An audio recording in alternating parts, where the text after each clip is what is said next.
And we're on. Hello. Welcome to Comic Beat Insider, the weekly live stream podcast about comics, movies, TV, and all the other things that we love. Uh, I am Heidi McDonald, the editor-in-chief of The Beat at comicsbeat.com.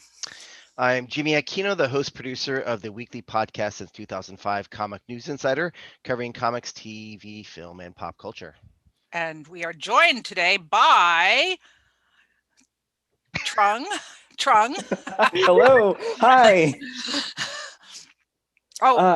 Oh, am I introducing myself? yes. Yeah, Heidi neglected to tell you that. Yeah, sorry. Yeah, no, and all so my sorry. blither No, blather. You know what? Heidi must have mentioned it, and it probably just went completely out of my It's brain all because good. I was starstruck by Shing's background. Hi, my name is Trung-Nguyen. I am the author of The Magic Fish. I do comics. I do illustrations, and I'm really excited to be here. Thanks so much for having me. Thank you, and also by. Yes. Hi, I'm Shing and Khor. I am the author of, I have it, I actually had it there, The Legend of Auntie. June 15th. It's the ARC, it's still in black and white. And I'm a cartoonist generally, and experience designer and installation artist. Well, the two of our guests today, they do everything.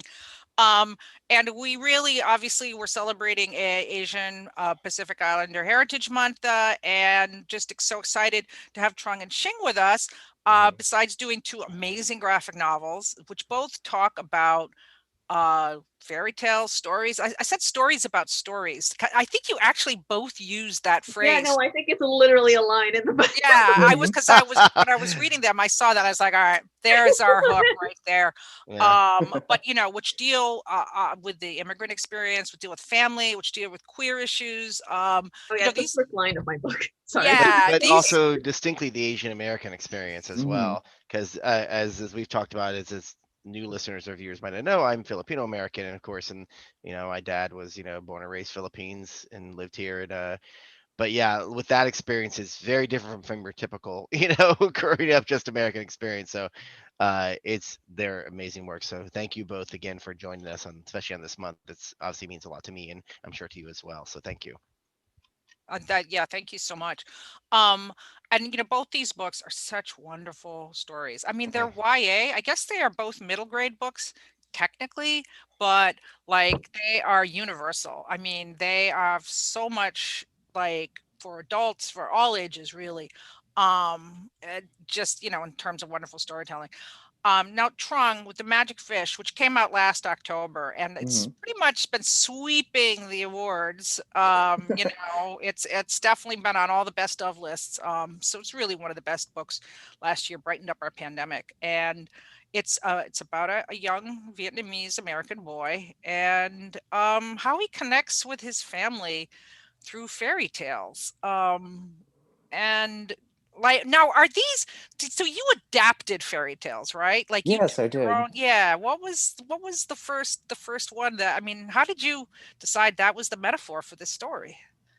Sure. Well, I kind of came in hoping that I would just have I like drawing fairy tales, so I just was like, I'm going to write a story where I can draw all my favorite stories, and it'll just be this light, fun thing. And then partway through the process, I was like, oh no, there's pathos here. I have feelings. How dare you? So I decided to do kind of like a comparative thing where I would compare Cinderella stories. And then I realized that I wanted to talk a little bit more about how a lot of fairy tales are about transitions necessarily, how those themes are often about moving from one space to another. They're usually about class struggle if you're looking for into really old kind of oral tradition stories. And they're very colloquial. So I like the ways that they can sort of be different iterations of the same stories can kind of exist in different places in the world at different times, depending on who tells them. And it tells you a lot about who tells them. And so fairy tales are always a really great entry point whenever you're talking about stories. And so I landed on the Cinderella stories because I've always wanted to illustrate the Vietnamese Cinderella story because it's so visceral and so terrifying. And I contrasted it to a European variant that I watered down quite a lot and added a bunch of different elements to it that would that would make it a little bit more palatable to a middle grade and YA audience, because that story is also quite visceral. Fairy tales are horrifying. Oh yeah. Yeah. And then I decided to round it out with kind of a remix of The Little Mermaid, because that story has also been through a ton of really interesting transitions. It's been iterated like as an opera, as a ballet, as a children's story, and it has roots in like a lot of kind of different places. And so I thought that that was a really great one to kind of wrap up that story with, because the one of the main characters sort of just changes the ending of the story to kind of suit her family's needs. And so I thought that was appropriate. Which is, by the way, yeah, such a wonderful ending. Oh my Yeah. god. Oh, thank you. yeah, and it really relates. I mean, it's so great having you both together because it really relates to Shing's book as well. Because in your opening, your intro, you talk about the idea of who owns the myth, Mm. and I think it's so important. And it's like I found, as we talked about, I was a former actor in a children's theater I used to run. We did myths from around the world and folk tales, and you find that a lot of those tales, like sort of what Trung was just talking about, they're similar around the world, but just their own culture puts their own spin on it, like that. And we also we and with Shing's book, it was the Paul Bunyan story, because apparently you have a giant love for Paul Bunyan tales. You've worked with that several times. What is it about what is it about Paul Bunyan that you love so much, and why you wanted to incorporate it in the story? I mean, I think the story definitely grew out of just kind of this years-long obsession with Paul Bunyan. But I think more generally, I've actually been really fascinated with America and Americana, and kind of what we consider to sort of be these nostalgic myths of America. And this was true even when I wasn't living here, even when I was before I was an American immigrant, I was still fascinated by America. But the thing is that these were things that never felt like they were mine. And they didn't feel like something I could claim as my own until I actually started studying American history. And the thing about studying American history growing up as someone that largely, has lived and existed in American occupied or American colonized countries, is that you get a very you get a false interpretation of American history. You get an interpretation of American history where generally marginalized people's stories have been, repressed or rewritten or just not present. So based on my just obsession over Paul Bunyan, that led me to studying a lot more early Western history, especially in California. And I learned a lot about logging camps. And what I learned about logging camps was how truly diverse they tended to be, because they were largely staffed by a lot of immigrant labor, as often working classes tend to be. And so that kind of started revealing this a myth of Paul Bunyan is very much as a myth of America. And I think the largest myth that America sells us and sort of sells itself is that the country was built by white men. And so as I'm doing all this research, I am learning that, large part of the West Coast logging industry was staffed by Japanese people right up until internment. And I'm learning that, after building the railroads, Chinese workers went on to other areas of American industry, like mines and logging and other forms of manual labor. And all these things are absolutely talked about in the early Paul Bunyan stories, like the very first few to come out. They are racist. Don't get me wrong. They are very stereotypical portrayals of marginalized groups, but they do acknowledge their existence. They do, place indigenous people, Black people, like European immigrants, Chinese immigrants in the same place. And it's over time that the Paul Bunyan myth actually gets more sanitized. It becomes like rewritten for children. And that's largely due to patriotism. Like during the World War, Paul Bunyan kind of becomes more of a patriotic figure instead of, a working class oral tradition. And so coming out of a working class oral tradition, right? Like when a story is in the oral tradition, it shifts, it morphs, it is a living thing. So this whole book really came out of the idea of what were these stories that were being told at the time? Like if there were Chinese people in logging camps, Well, they may very well have been telling Paul Bunyan stories as a Chinese lumberjack, because these are the stories we tell each other. These are the stories we tell ourselves all the time. Right. And you tell stories from your own. Mhm. You want to be the hero, Yeah. Like if you're reading a story, and I think it's a thing that, a lot of us who grew up being exposed to a lot of Western like books, like I was like all the books that I was writing when I was growing up, they didn't even feature me as a protagonist. They would generally feature a white woman or a white girl because I was reading books about white girls. And but when you tell a story, like when you tell a story to your kid, when you tell a story to your friends, you actually do tend to star yourself, or you star them. Right.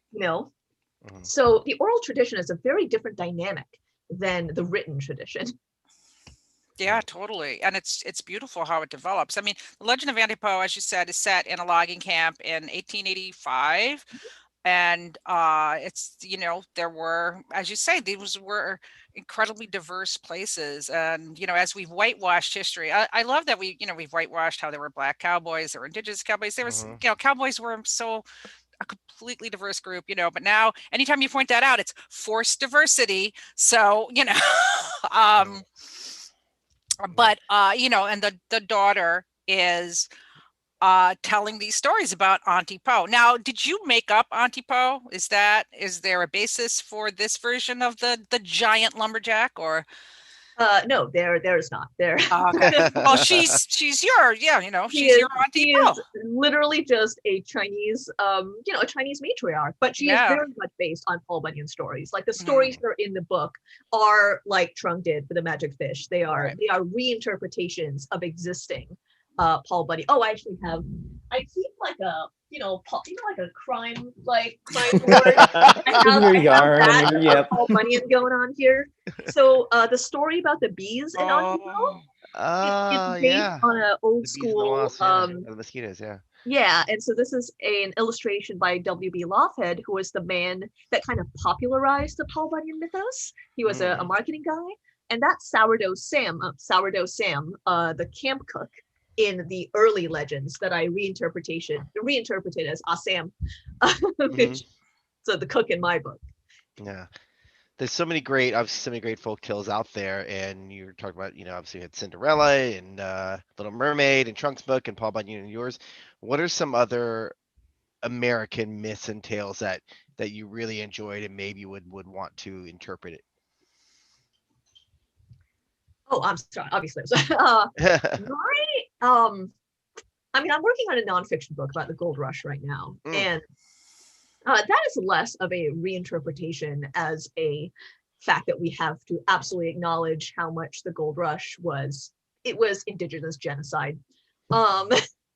So that is something I'm going to center in that book. But one of my favorite American myths is actually just the process of myth making, right? Like one of my favorite stories is about the entire concept of the Pony Express and how it has cemented itself in American myth and American legend, when in fact the Pony Express lasted for 18 months and it was an utter failure.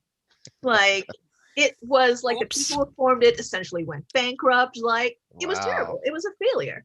And the reason why it became, this thing we think of as something grand, like a grand and wonderful adventure, is because Buffalo Bill used it as sort of a marketing technique for himself. He did his Wild West shows, and he sold himself as a former Pony Express rider, which was untrue. He was not. It's so I was going to say two great American, characteristics: wide open spaces and grifting hucksterism.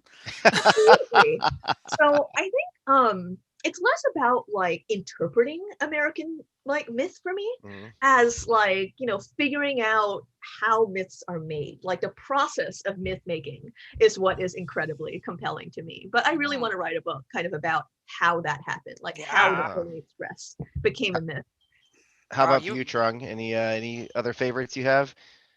Well, I'm not really someone who's super versed in Americana. So like American Tall Tales has never really been on my radar because to my mind, they're like relatively new stories. Like the myth building is sort of dynamic. They're very new in terms of like the kind of the pantheon of like old stories, but I've always been really fascinated with Pecos Bill for some reason. There was like a little tiny book that I like would always get from the library, and I was like, oh, this boy was raised by wolves and he could laugh at the moon. And I was like, I loved that iteration of it. And I'm pretty sure that iteration that I had was published, I think, in like the late 60s or early 70s. And so it had a very beautifully textured kind of illustration style. And so I like, Shing, if you ever do anything more with Americana, like I'd love your take on Pecos Bill. Maybe. Oh man, we should just we're setting up an anthology right now, guys. This anthology is making itself. I mean, I'm actually curious as to like, what other European myths are you like, actually, which ones kind of like resonated with you the most kind of when you were younger? Yeah, sure. So the ones that I always tended to like the most were, and they're not necessarily like all European ones either. The ones that I gravitated towards as a child were the ones that were about a little bit about time travel. There are all kinds of stories about like characters stepping into a fairy world and then stepping back out and hundreds of years have passed. And so there's a Japanese story about that. There are a lot of like kind of there are Irish myths about that. And then that exists in American folklore too. And so that's kind of one concept that I really want to explore in the future is like kind of passing between worlds and seeing how time moves differently. And a lot of science fiction and fantasy has contended with that in really beautiful ways. And it's something that I would love to try my hand at someday. That's I'm a big fan of Celtic myths, because especially Irish stories, as you mentioned, because they're just so wild. They're just like complete, and they're full of strong women too, which is great. But in fact, very common, as you say, that some, the Sidhe, who were the Irish fairies or the Celtic fairies, they would see some good-looking young human lad and just steal him away and to their fairy kingdom, and then like you say, they would come back, and the time didn't pass. So they were always stealing those hot guys. Yeah, I remember like when I had this children's theater, we decided to start doing fairy tales from around the world, and one of the first ones we did was a Russian one, the Firebird, and like I played the horse, funny enough. But yes, one of those Ivan stories. Yeah. And we did one. There was a New Year Dragon Chinese tale we found, and I adapted that, and we did that. When they were always musicals, of course, because that's my background, and we made musicals out of them. But yeah, there's so I really I found some amazing stories. But in that research, I remember finding like, oh, this is sort of similar to this other tale from this land, or maybe even from America, or from things like that. It's always sort of I mean, it goes back to the old God, the Greeks and the Romans stole everything from them, so it's like we just take your gods and rename them, and those are now our myths. So yeah, you kind of see it happening everywhere around the world. Well, it is. I mean, obviously, back in the 20th century, there was an awful lot of research about how there are so many similar stories in every culture, and these themes just they come up over and over and over again. Which whether you call it the collective unconscious or people traveling around and telling stories as they do in Shing's book. It is fascinating though to see what are these kind of very universal themes. And I mean, you did a great job trying with The Little Mermaid, because I mean that story it has so many layers, so many, and every time it's retold, it's given so much more, more meaning, more symbolism, more obviously with The Little Mermaid, it becomes Disneyfied, but yet it harkens back. And, as both your books have queer characters, and the main characters are queer. And in The Magic Fish, it is about how the character is trying to tell his mother that he's gay. And so obviously, The Little Mermaid has always been a queer coded story, starting with Hans Christian Andersen. I mean, was that part of the reason, obviously, why you used it? Yes, it definitely was. I mean, like, I love kind of like looking back and kind of observing the letters that Hans Christian Andersen would like write between him and his friends, and he would express queerness in a way. Like it's one of those sticky things where it's like, okay, they didn't use the language of queerness that we would use today to describe themselves, but he would talk about feeling as though he were half a woman, and that was the extent of his affection for his male friend. And then there would be gentle rebuffs back and forth, and then the male friend would marry one of their mutual lady friends, and it would be very sad, and then he would write a story and publish it. So that was kind of like how his process went. He was sort of like the Taylor Swift of the Nordic set. Nice. Yeah, and so I really like the kind of like personal touch that he added to his stories, because he was a contemporary author kind of working in the middle of the 1800s. He really put himself into a lot of his stories, and I think that was kind of a perfect way to compel me to be like, okay, if I'm going to tell stories from these characters' imaginations, they're going to put themselves in it somehow, and they're going to change it around that way.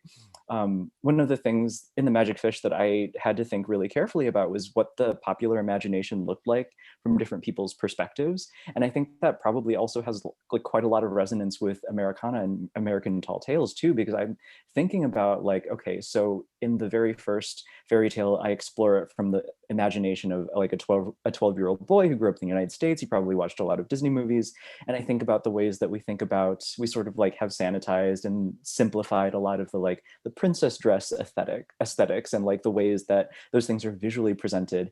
But in that era, kind of like after the Second World War in the 1950s and even into the 60s, there were a lot of kind of like Americana propaganda like cartoons that were put out by Disney that I think solidified a lot of like American tall tale figures in the American popular imagination too. So there was a Pecos Bill cartoon that Disney put out, and there was a Johnny Appleseed one that I think about all the time. Oh, So I saw that. I remember that one. Yeah. Oh yeah.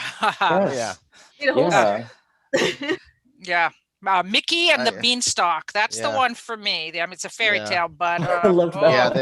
Yeah, they Disney-fied them all. I actually I touched a Little Mermaid. I was in back in the day. I was on a dance tour, and we were in Sweden and Denmark, and we went to the Little Mermaid statue that's there. And I was a little upset. I was 17 at the time. It wasn't blocked off. You could literally climb all over it. And us being like 14 to 17-year-olds, we're like, yeah, we're hanging on it. And like, this seems like this should be a national treasure. This is weird that we're allowed to like sort of hang all over it. But it was kind of cool. It's like, oh, that's something for me that I remember hearing about and seeing for sure. Yeah. So, Trung, your book, I read you didn't go to art school. Like, wow. like first of all, how dare you? Yeah. Second. First of all, how dare you? Yeah. Self-taught, man. Imagine if you'd been taught how well you draw. But yeah, I mean, of course, the art in the Magic Fish is insane. Stunning. And fashion. I mean, the fashion you use fashion to tell stories, to tell about the characters in here as well. And I in the back you actually have a whole section where you talk about dressing the characters. Now was that something that you wanted to go into, like fashion design, or? No, I tried to go into curatorial work. I wanted to work in museums. So I never went to art school, but I did take drawing classes whenever I could.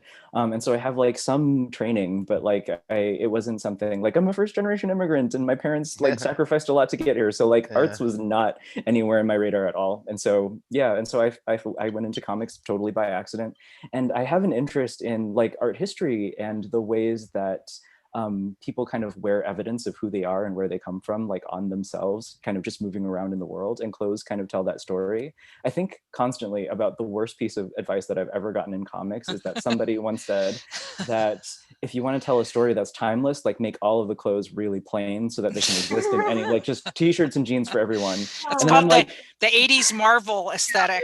Yes. Yeah. And then, but what happens is that you just tell a forgettable story because there's no texture in it. And so I wanted to tell a story that was intentionally set in a particular time and place. I always think that those are much more interesting. I mean, yeah, because it flashes back obviously to the mother's time in Vietnam as she's escaping there, and her fashions are beautiful, 70s fashions. Yeah. Her hair. Well, that's something I really enjoyed in both books was the family dynamics, and like obviously the mother and son in Magic Fish, and then the father and daughter for Auntie Poe. Watching their relationship, it's really great, especially at times of, you get a lot of immigrant families obviously all over the world, and sometimes you have that sort of fight between them, the different generations, because either the parents want to immediately become Western, Mhm. and or sometimes they don't, and the kids of course are grown this, they want to be, they want nothing to do with their culture. But I like the fact that both books deal with like, yes, we're gonna adapt, but we're also gonna hold on to our culture. And and here's what it is, a lot of it is through food. Oh, um and it's really great. I really enjoyed that.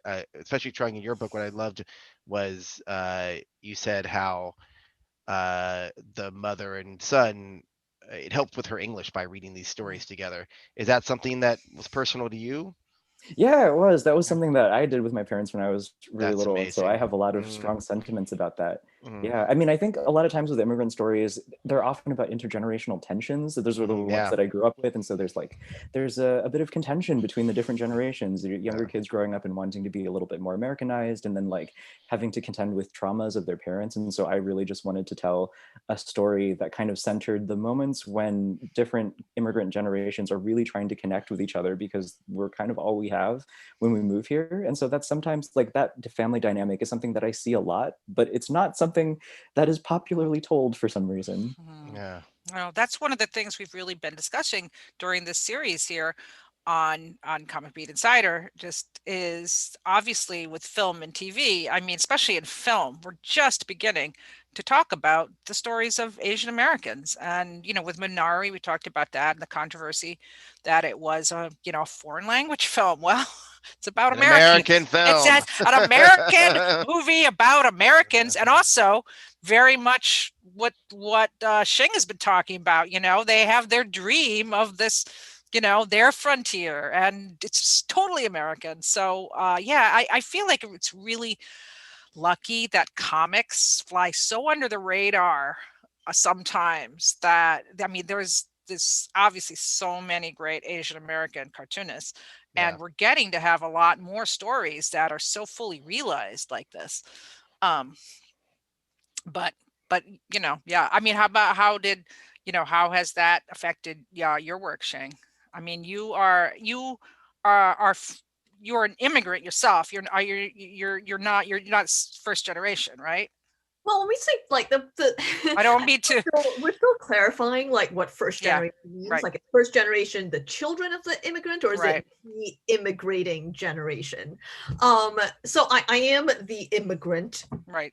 I immigrated with my parents when I was 16. Oh, okay. Um, but I still say first generation because that's what sounds right to me. So I am also a first generation like Malaysian American whose parents worked really hard to get here, so I didn't go to art school.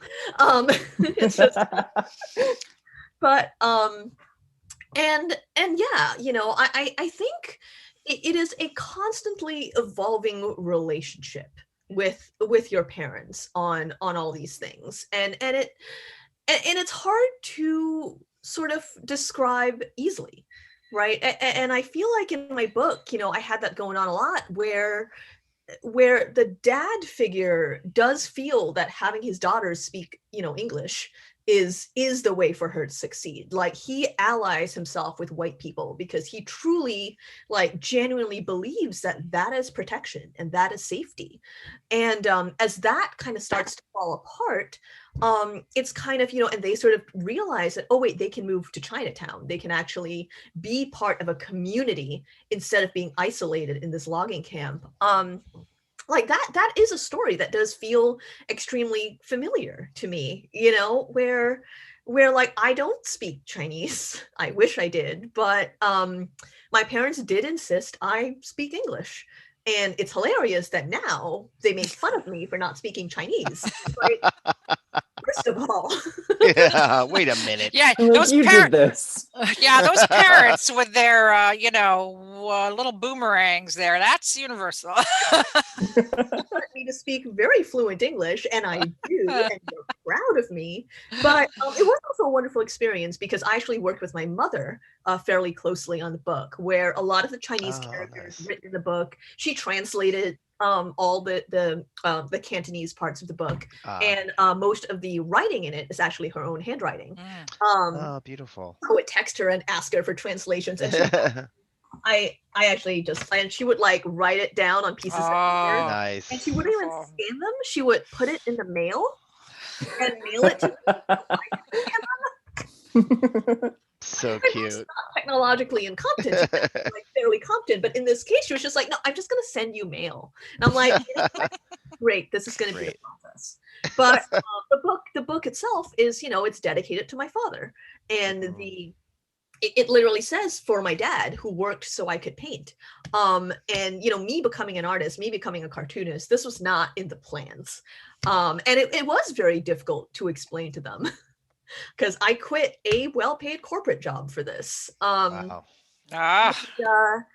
And which is, to be clear, I was able to quit my well-paid corporate job because my well-paid corporate job was well-paid. Gotcha. So I quit, and they were like, we do not understand what's going on. But then, my first book came out, and they were like, oh, we're starting to get it. And with this book, they're like, all right, we can now explain to our friends what you do. Oh, nice. Yep. This is a little. Parents are in a similar place where they're not really sure what I do for a living. Yeah. It's at Barnes and Noble. The bookstore. It's a book. A book is an easily explainable thing. A webcomic is not. Yeah. So my background right now is from your first graphic novel, The American Dream ?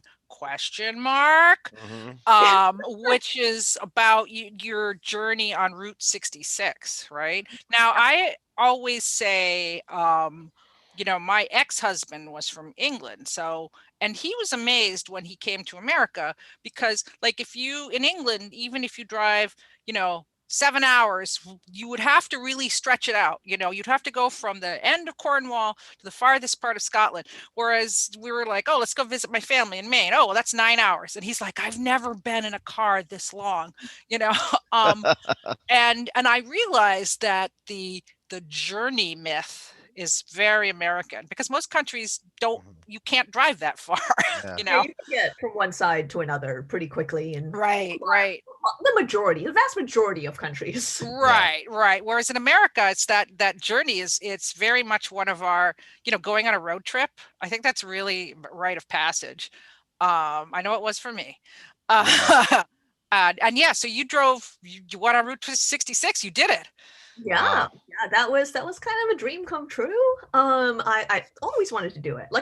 And this sounds like totally grim, but when I said I grew up like kind of really being into stories of America, some of those things were like John Steinbeck stories about the Great Depression. But the whole idea of like going west was this it was a certain mythology in my head, and I was really fascinated by it, and I was really fascinated by like the Joad family going down Route 66. And as this is definitely a story about the Great Depression, right? It's not optimistic, but I enjoyed it. So driving Route 66 was, it's in the book, but it's like it was both an eye-opener about how diverse America really is, and how different kind of this myth of Americana is from the reality of Americana, where a lot of the motels down Route 66, a lot of the tourist attractions are immigrant run. Many of them are Indian American. There are still many indigenous businesses down Route 66. And I don't know, so much of the story of America is really a story about land, stolen land, land that's but I did also meet a lot of tourists while driving, and just they were all just bowled over largely by the vast expanses of land in America. And I could drive for hours without buildings. I'm not a fan of long drives, but one of my first national tours was with the Children's Theater Company, and it was one of those low rent ones where like you're gonna drive yourselves in a van, and the set will be in the truck behind you with the stage manager. So we drove all over America for 2 or 3 months, and some drives would be 12 hours, some drives would be 8 because we had to get to the next stop, sleep 2 hours, and perform that morning. And I was like, oh great, doing Aladdin. And it's like, but like we got to see parts of the country like you never could imagine. The smallest, most podunk places, could have really excited about seeing a shed. Yeah.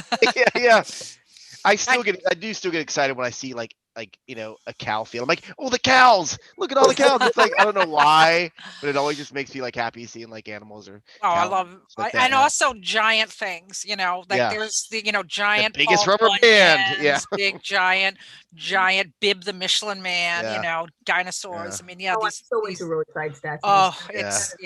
It's it is truly fun. But no, so when did your first book come out?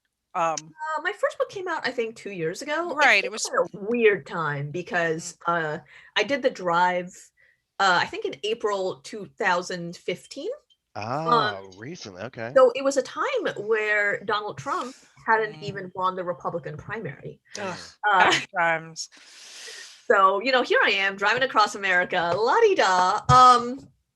And I couldn't really see what the next 4 years would be. And the book came out, I think 2 years ago. So it came out at a very strange time because when it came out, it already felt like a time capsule of a very different drive, like across the United States. And even like while the book was coming out, because I wrote it had publication delays. But during that time, like when people ask me now, it's like, hey, should I do this drive? I'd be like, well, let's talk about some of the places that I drove through. Yeah. Because some openly fly Confederate flags now. Yeah. So would I recommend you drive it? Depends on how you look like, I guess. Cautious, be careful. Yeah. I might just drive right through some of these places now. And I'm not sure I would do that drive, that exact drive again right now. It might be. Yeah. That's sad to think about. Boy. Yeah. We didn't get like our cast had, there were 2 of us that were Asian, 1 Latino, and the other 4 or 5 were white, and it's just like we never got to. Only one time in Texarkana did we get a little hassled at the Burger King. We got a little bit, and I think part of it because we just came from the show and we're in a hurry, and I guess all of our makeup wasn't off, so they started hassling things about that. We're like, all right, settle down, time to go, guys, let's go. Much of it, it's not even like the active harassment, although that definitely exists, like the active like racism, but just kind of like the passive, standing out. Like the passive of walking through a place and looking around and being like, no one looks like this. I am standing out, like, and that it just never feels comfortable. Yeah, for sure. Ron, have you ever been on a road trip? No, well, I was on one very recently. Last weekend, I road tripped back from Pennsylvania with my little brother. So we drove through a couple of states. So it was like a nice, like a goodly long drive, but like not a proper road trip. I don't think. We were just in a little U-Haul and driving, from Pennsylvania through the Midwest and landing in Minneapolis again. So yeah. That's good though. That's a nice, friendly little road trip. Yeah, there weren't any like attractions. We were just trying to bull our way through, but like, man, our states are very big. Huge. Our states are huge. Our states are the sizes of countries. Yeah, it really is. Yeah. Oh yeah. So as we've been talking about, like, about the Asian American experience in the arts, be it cartooning, comics, TV, film, etc. It's still a long way to go, but they're starting to make a little more, headway. You're seeing, like we mentioned, some movies and TV as well. And obviously, with you guys on, and there's certainly some big successes in cartooning, Asian American cartoonists that we all know of. Gene Yang, of course, and even Jim Lee with DC and things like that. Did you guys either one of you find any sort of any pushback or any sort of troubles starting in the business in America, just for who you are and the culture you come from? Was there ever any sort of like, I feel like in comics, because it has such a big Asian American heritage, or just Asian in general, it wasn't as bad, if that's right, but definitely like you can see it more in other fields of entertainment. I would not say I felt like there was maybe not active barriers, but I definitely felt pigeonholed. Like I definitely felt like the work that people wanted for me was distinctly Asian work. Okay. If that makes Yeah, sense. absolutely, absolutely. 100%. Where it's like, oh yes, we would love to hear your Asian stories. We'd love to hear your stories about your Yes. parents. We'd love Yes. to hear your stories about food. Do you want to write about racism? Yeah. And it felt like, you know, there were limits to what I could write about. And Right. I do think that is slowly changing. And I think, you know, a lot of that is, you know, we need, you know, we're moving the conversation beyond just sheer representation. We are moving past like explaining the basics, like having to explain the idea of microaggressions over and over and over again. We're growing. It is slowly improving. And, you know, for my book, I was able to work with entirely people of color. Like my agent, my Nice. editor, my art director, they're all people of color. And that, you know, it made a difference. It made a significant difference. Like I didn't have to explain things. There were just commonalities that we all understood going into the process. And that it was one of the best working experiences and I've ever had. Um and so, you know, I've mostly worked with other people of color because it is a more comfortable space. It Okay. is a space where I Yeah. no longer have to explain a lot of things. Your book is published by an imprint of Random House. Yes, Kokila. Kokila, right? Which is, as you say, run all by people of color, which is fantastic. So, and it's put. I mean, I think it specializes in, you know, books from new voices. So Yeah, it sounds like a great I home. think its motto is literally like centering voices from the margins. Yeah, that makes a lot of sense. And wondering, Chuck, if you Trung had felt the same thing where you felt sort of pigeonholed. That makes it happens, and obviously in acting as well. Certainly, like anytime me growing up acting, like, well, if there's an Asian role, that's the part I'm getting. You know, it's like I know that no matter what type of Asian it is, I will get that part because I'm the only one here that has any sort of, you know, Asian descent in me. So that's what happened with some ethically ambiguous, you know, role. That's going to be mine. And it's Did you such an find? improvement from just having a white actor in yellow face. Well, that's Well, for sure. Yeah, that's for sure. Well, again, All set. again, as Shing and I were talking before we started, like how many King and I's I did where less than half the cast was Asian, you know, like as I got more, did professional work, it definitely became more and more, but still there are plenty of ones in yellow face, and like then I'm like, that seems weird. That Yeah. doesn't seem right.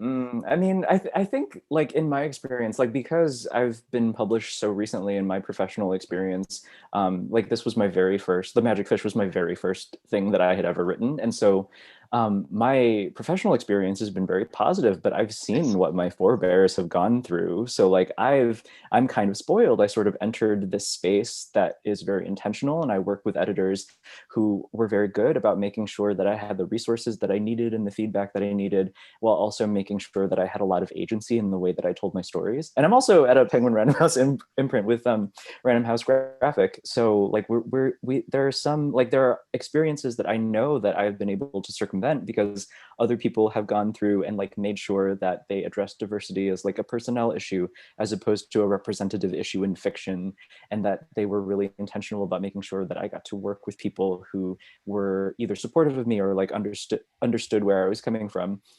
So I feel like my experience has been very positive, but I know that this is a recent development. Like I can understand that I kind of stand on the shoulders of people who have like done the work before me in order for me to have a really positive experience this way.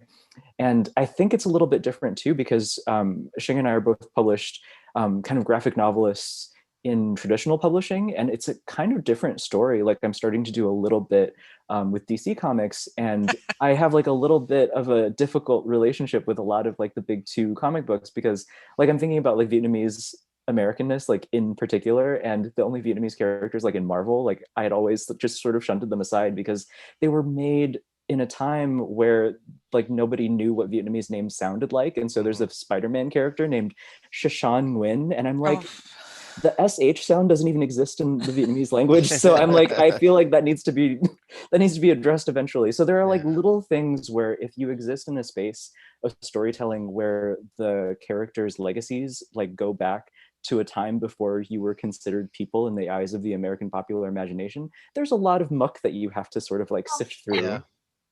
Yeah, that's something like we were talking to Greg Pak again, who's Korean American, and he's created Asian characters in the Marvel universe, which is amazing. And he's like done his work to sort of help course correct some other titles he's worked on as well, which is really, really awesome.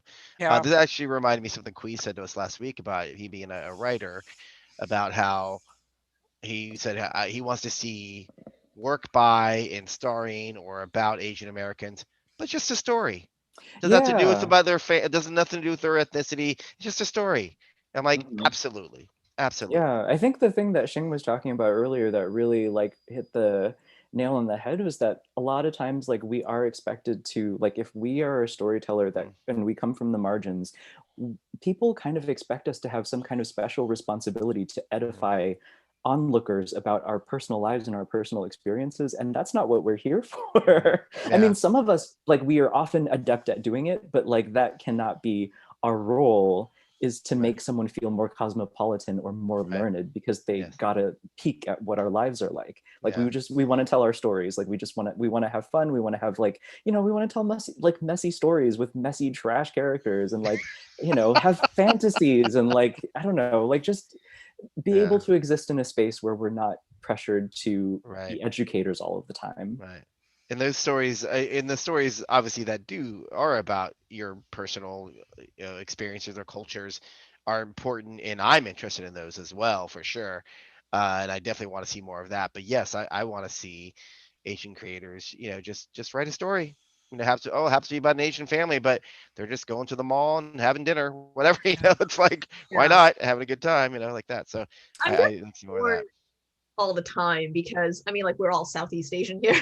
Yeah. So, and I always, like, I don't want, like, being Malaysian American sort of be subsumed into like a Pan Asian like East Asian identity, even though I am also Chinese diaspora. But at the same time, it's not that, like, I don't want to write like a Malaysian American or a Chinese American, like, DC or Marvel kind of thing. It's like, I don't know, give me Rocket Raccoon. Let me exactly. Great. Yeah, why not? Well, Trung, you are doing a story for DC that I think is out there. You did, in the DC superhero. Aquaman, right? Yeah. So yes, so I just did Batwoman for Pride, and a really short one with Min Lee for the Festival of Heroes, and then the Aquaman's 80th is coming out soon with Marguerite Bennett. And aren't you doing Wonder Woman that's coming out? I thought you were doing a Wonder Woman. I don't know about that. I hadn't heard that. We don't know about that yet. I hadn't heard that. So I am really excited for anything that you do. Yes, I think whatever. Whatever we see would be great. I wanted to talk to you both because you do comics, you do great comics. But also, so let's see if I can. So Trung, you did this tarot deck, and I showed this to some of my friends, and they're like, "Oh, Heidi, if you don't want it, I'll take it." Like, oh, you're joking, right? I mean, it's so beautiful. I mean, how did this come about? What was? I don't even know if I can. That was because I had just graduated from college, and I started that project like as soon as I got out, because I was like, well, I want to learn how to be an illustrator. And I didn't have access to art classes of that kind of depth. Like, all of the stuff in my education were very kind of base level. And so I wanted to do like an exercise. Like, I wanted to do a project where I could, draw within a consistent format over and over and over. And then I just got really wrapped up in the mythology, and the kind of like, it dovetailed really neatly into my interest in like art history and the printing press and the ways that people like to use images to tell stories, and how that sort of changed, and what roles the tarot deck kind of played in different like secret societies versus the roles that they played in the lives of like, women who found themselves bereft in the early 19th and 20th or late 19th and early 20th centuries, and like how that became a means of making money, is to tell fortunes. And so like there are a lot of like little histories that sort of got woven into that deck. Yeah, it's fantastic, and it's put up by Chronicle. So how did you get it published by Chronicle? Did they come to you, or? I think, well, my agent had a relationship with Chronicle, and I had already like finished most of the deck. And so, and they were looking for a tarot deck. And so she was like, this might be an appropriate place for it. And so we kind of pitched it to them, and then I had to, they accepted it. And then, I had to write the book, the little guide. Yeah. By the way, one of my all-time factoids that as I say, it must be tea time because my blood is boiling. But that the most famous tarot deck is known as the Rider-Waite deck, which is the two white guys who commissioned it, whereas all those beautiful images were drawn by Pamela Coleman Smith, a woman of color. And it's like, how did you take away this artist who actually made these images like that? Yes. Jeez. And she was a member of their order too. Like, she had a professional relationship with them. She was a part of the same organization as them. They just totally left her out. Yeah, but when I learned, because that I had tarot, I was into tarot cards as a kid, and then when I learned, oh, these were drawn by a woman. How come I don't know that? Why'd you steal my hero away from me? That sucks. Sure. But now, and so Shing, I'm wearing your, flashing rare flash here, but my very proud, pretty 4 Seasons Total Landscaping T-shirt. Now, tell us about this artifact, this masterpiece. Gosh, I'm a child of the early internet, and I've been self-publishing for a long while, and it's very instinctual to me that it's like, if you want something, you can just make it and just put it up immediately. Like the turnaround for the vast majority of my work is extremely different from traditional publishing. And in this particular case, it really was as simple as I wanted a shirt. While all this was going down, I was playing D&D at the time, and I was like celebratory drunk on several of them. So I just kind of like slapped this together and threw it up on Threadless because I wanted it. Like, I wanted this shirt. I already had a Threadless account, so it was all easy. Again, I repeat, kind of smashed off my ass.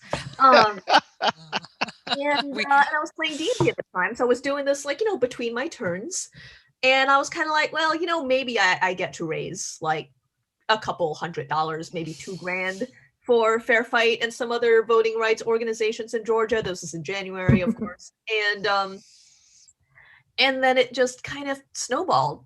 It was something that just kind of was out of my hands extremely quickly, and it's not like I am not, virality is not foreign to me. Like, I am semi used to it. I don't know how, but I kind of just inherently understand like what sort of resonates with people in that sort of impulsive, like viral kind of way. And I had run like a fairly large number of fundraising projects before. So I think my core audience, were people that were kind of used to this idea of my fundraising. Like, they knew they could trust me. They knew that, like, yes, the money was going to go to charity. But the fact that it blew up to like, it was $190,000. Oh my God! In about a month. And since then, because the money has continued to go to charity and people continue to buy the shirt, I still sell like 3 or 4 every day. We've raised like over $200,000 for voting. That's amazing. Amazing. Yes. Wonderful. But yeah, completely out of my hands. That piece of art took I don't know, like 10 minutes maybe. Well, I got to be honest, obviously, bearing in mind some of the other myth-making legendary characters that we've been talking about on this, it's obviously the presence of gritty. Absolutely. It's gritty, and did you have a prior relationship with gritty, or? No, I just thought it was great, and it just seemed right because it was in Philadelphia. I am glad for one very clear artistic decision I made about this shirt, which is I refused to sell it in black, and I refused to sell it in plain white, which was actually something Threadless had to talk to me about, because they were like, we've sold out of orange shirts. Like, we literally do not have orange shirts in stock. So we actually had to switch to a slightly different shade of orange throughout like the campaign, and we had to switch from like different shades of yellow. But no one, so what's really wonderful is that, it feels like a really weirdly, like the fact that it's orange makes it weirdly iconic, to the point where if I'm kind of out and about and I see someone kind of wearing a shirt in that shade of orange or gold, there were 2 sort of primary colors. Like 75% of the time. Because who else? I mean, why would you wear that? Like, why? It's Well, also works with Philly because obviously the hockey team, the Flyers, Yes. colors are orange. Yeah. Well, if you were in Philly, you might see more people, but outside of that area, like I wanted to capture like just the glorious radiance Well, of Gritty's fur. Like, you gotta respect. It really is. It is glorious. But I feel really good about it because it's like anyone can sell like a ridiculous number of shirts, but I sold a ridiculous number of orange shirts. Yes. Well, I saw that. I only own 2 orange pieces of clothing, of which this is one. The other's like a Mets shirt because I'm a New York Mets fan. God help me. But this color, it is like when you see it, you got to have the one item in this color because it is a power. It's a mystical. I think it's mystic, actually. I think there's a mystical, magical power to it. So, but Shing, you also do installations, and I will say your office is a beautiful installation. It's amazing. Love it. But you've done, if you go to her website, their website, you will see some amazing things like a ship and in the desert and Burning Man stuff. Like, what's all that? Wow. So how we talked about like we didn't go to art school. So I have a degree in English Lit, but I was already sort of art. I wanted to make art, so I got the degree in English literature, and I also got a major in technical theater because that was sort of like, look. I'll learn how to build things. Like at worst, like I'm not gonna starve. I'll go be a carpenter. It's fine. Which was my parents did not want me to go be a carpenter. Although now they're taking up carpentry and they're like, oh, well, this is fun. And I'm like, yes, I told you. But so I worked in theater, like that, was my gig, like straight out of college. And eventually, it wasn't a good fit for me. I loved it, but I did not enjoy like reporting to so many elderly white directors, largely men, and it was just like, okay, this is exhausting. But so when I had a corporate job, I still loved building things, and I was able to fund several of my own like large installation projects. And that I still wanted to do theater. I still wanted to build sets. I still wanted to be involved. Love it. So a lot of the installation art I make are essentially sets. They're still sets. They just don't necessarily have actors passing through them all the time.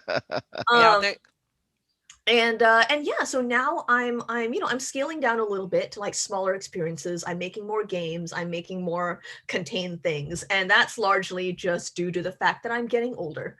And, there reaches a certain age where you just can't lift like that 4x8 sheet of plywood by yourself, and that's when you're like, all right, time to transition my installation art career to some things that are a little bit smaller.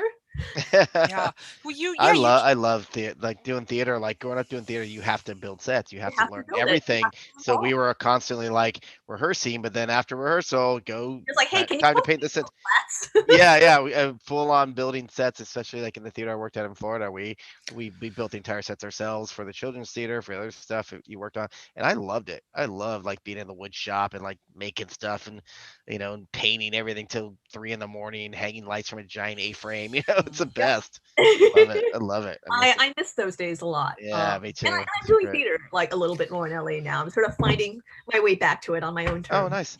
Meaning working on stuff or like sets or acting as well, because you did a little acting. You said. No, I've never. No, I acted as a child. Okay, gotcha.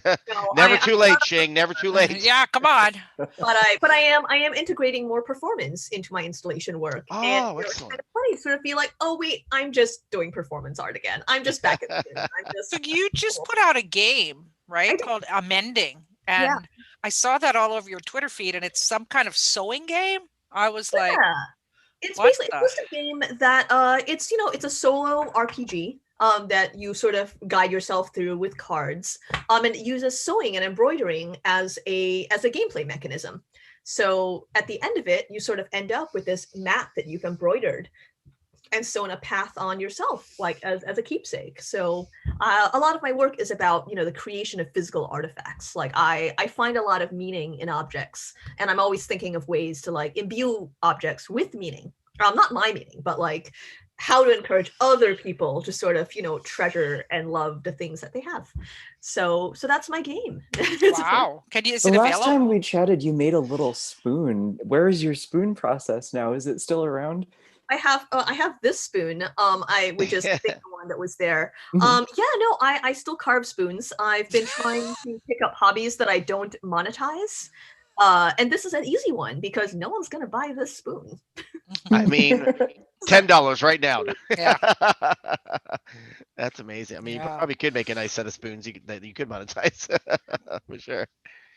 Well, we on the subject of spoons, and spoons are used for food, of course, but food, we talked about earlier how food's such an important part of culture, and it's in both your books for sure, and Shing, you even did a book about food as well, or did a strip.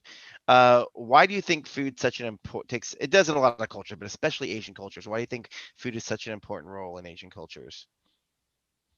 We eat a lot. For sure. That's for sure. But incorporated in the stories as well. I generally don't know. I mean, I think food is important to many cultures. Yeah, for sure. And maybe we just identify with it a lot because it's such a central part of how our family dynamics tend to be. And so when we immigrate, like I think as part of the diaspora, that's just one of the easiest touchstones for us. Yeah, I often think about how frequently, how infrequently we're able to find ready-made foods. Like we can't just go to a fast food place and order food that we recognize. So I imagine that for a lot of Asian Americans, like our families would have made a lot of the foods that they were used to or that they wanted to eat. Yeah, I found that's why, like growing up, with around a lot of Filipinos, I grew up with the non-Filipino side of my family. I grew up that was a big Filipino community, and anytime I walked through the door of anyone's household, it was just like right away, Jimmy, eat. It was great. It was like great. I was like, yes, bring it on. Bring me some, lumpia, some pancit, and I'll take it all. But I love it. Yeah.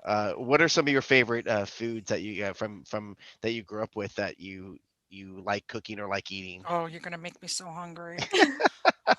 My mom's chicken rendang, definitely. Nice. It's a chicken curry, and actually, I recently learned that she doesn't actually have a recipe. It comes from a packet. Oh, wow. Oh my God.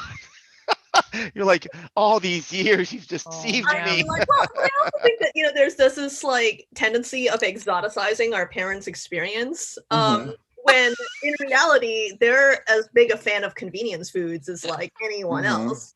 It's like, and I know my mom does like add stuff to it, but like the big thing is just this little packet you can buy, and I'm like, you know what? That's actually great because I can buy that too. Thanks. Yeah. I once asked my mom for a recipe and she pointed me to her bookshelf and there was a Rachel Ray cookbook. I was like, oh my God. No. How dare. Yeah. My mom gave me a copy of Joy of Cooking where she's like, oh, this is where I learned everything. And I'm like, thanks.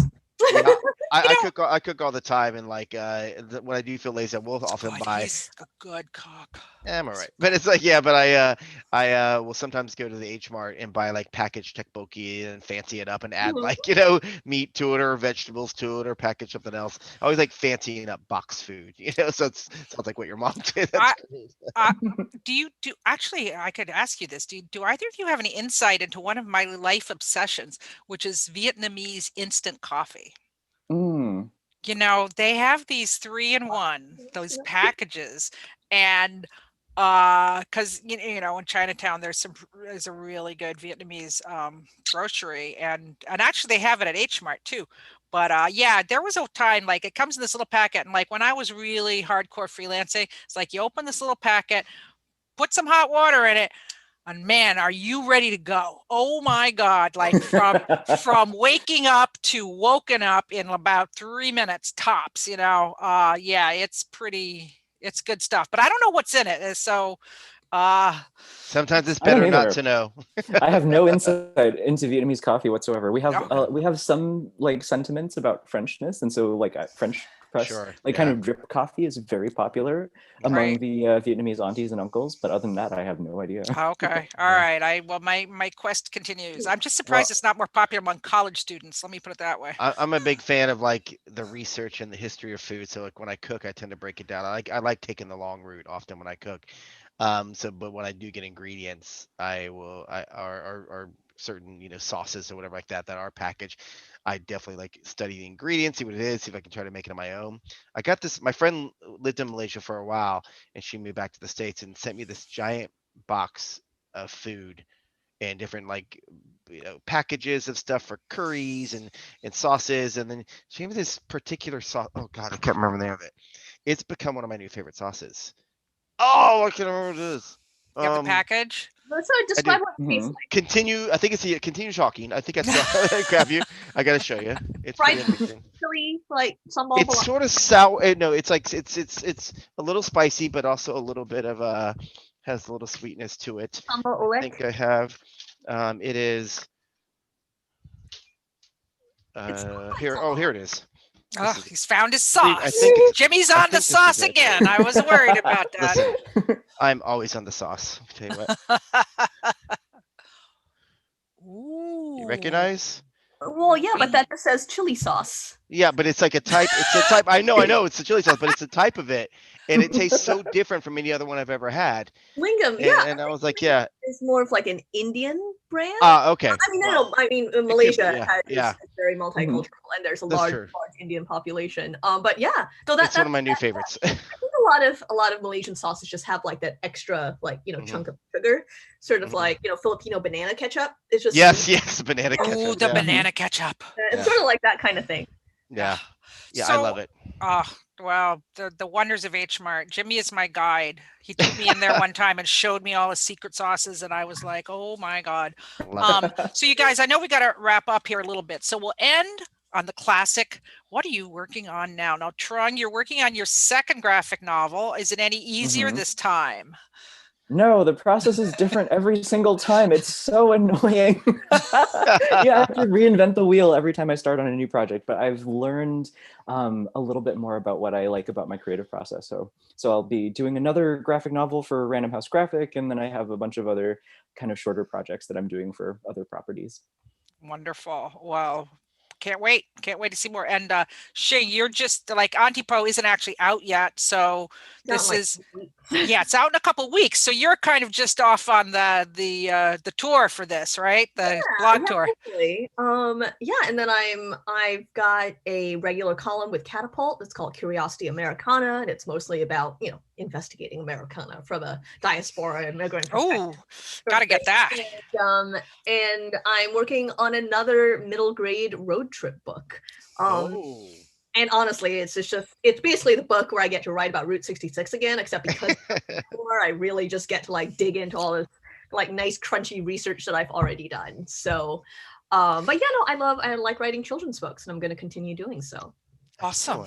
Excellent. Well, cool. Thank you both so much for joining us. This has been really great. Really great getting to talk to you about your wonderful work. And looking more. Everybody, buy the Magic Fish. Make sure you get in line for Auntie Po when it comes out. You will not be disappointed. Both these books.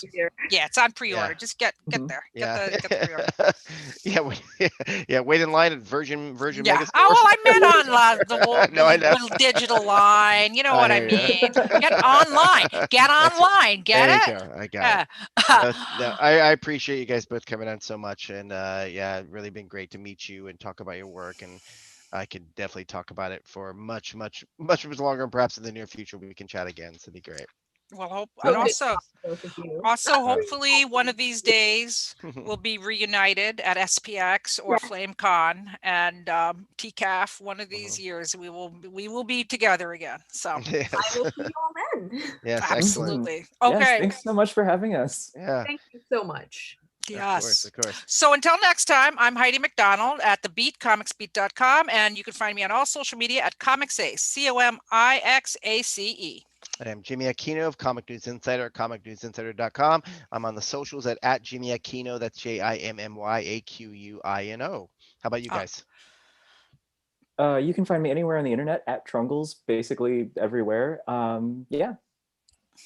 And I'm Sawdust Bear, basically everywhere. That's a name that I was using back in my theater days, and it stuck. Sawdust as in sawdust, and Right. bear, the animal.